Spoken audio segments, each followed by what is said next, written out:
Aujourd'hui, je vais continuer mes petites installations pour l'automne. Donc, je vais commencer à planter quelques bulbes. Là, j'ai des bulbes de crocus. C'est une variété de petites fleurs que j'aime beaucoup puisque ça annonce le printemps. Et ça me fait toujours plaisir de les voir fleurir à la fin de l'hiver. Donc, je vais en remettre dans ma pelouse parce que je trouve que j'en ai jamais assez. Donc là, c'est un mélange que j'avais eu en jardinerie.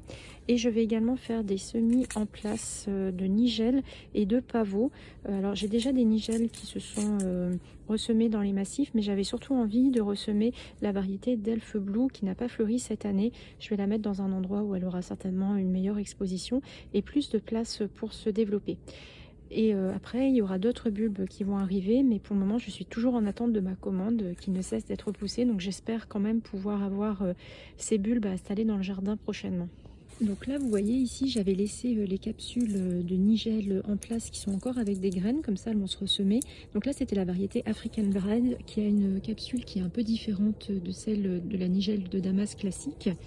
Et en fait, ça peut tout à fait se ressemer maintenant, passer l'hiver, et après les fleurs arrivent quand même plus tôt du coup en saison. Voilà, ici on a un bon exemple en fait des semis spontanés. Vous voyez, j'ai déjà des petits pieds de nigelle qui sont en train de germer.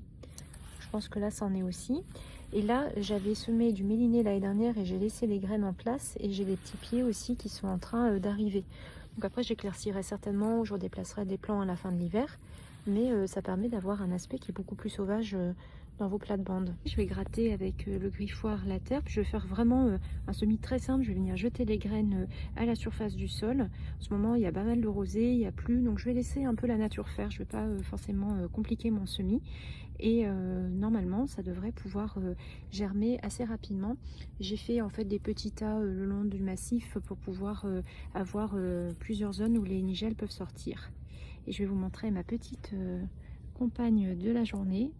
Voilà, c'est le chat du voisin qui aime bien venir me tenir compagnie lorsque je fais mon jardinage à l'extérieur. Les températures sont quand même plus clémentes. J'ai les érigérons qui sont en fleurs. Et j'aime bien en fait le mélange avec les alices. Alors je m'étais trompée en fait, je pensais mettre des alices dans les tons violets ici. Finalement elles sont plutôt dans les tons blancs, mais je trouve que ça rend quand même très bien. Alors maintenant, je vais vous montrer ma technique pour pouvoir planter ces crocus dans la pelouse. J'ai une technique un peu de fainéante, mais qui fonctionne bien. Je vais aller chercher ma bêche et je vais aller soulever la terre. En plus, là, il a bien plu ces derniers jours, donc c'est vraiment idéal pour faire ça. Et je vais venir mettre les bulbes dedans. Vous pouvez voir le sens, il y a déjà même un petit bulbe qui est en train de germer. Donc là, c'est la partie d'où va sortir la fleur plus tard. Et là, c'est la partie plate où vous avez les racines. Donc généralement, il faut enterrer à peu près de 3 fois la hauteur du bulbe. Donc ce ne sont pas des bulbes qui doivent être enterrés très profond. Vous pouvez aussi faire des plantations en pot, mais moi j'aime bien les mettre dans ma pelouse pour que ça revienne chaque année. Puis chaque année, la touffe de crocus s'épaissit et le crocus se naturalise. Moi, je suis toujours contente de les voir revenir d'année en année. C'est d'ailleurs une des premières plantations que j'ai faites quand je suis arrivée ici, puisque je voulais vraiment en avoir l'année suivante dans ma pelouse. Vous voyez, je peux passer ma main là, donc je vais venir mettre les crocus et puis je vais remettre la motte de terre, comme ça on verra pas du tout que je suis intervenue dans la pelouse. Et voilà, je suis venue réappliquer la motte de terre sur elle-même et vous voyez, ni vu ni connu. J'ai donc acheté des bulbes de crocus pour continuer à fournir mon jardin. J'ai pris 3 paquets.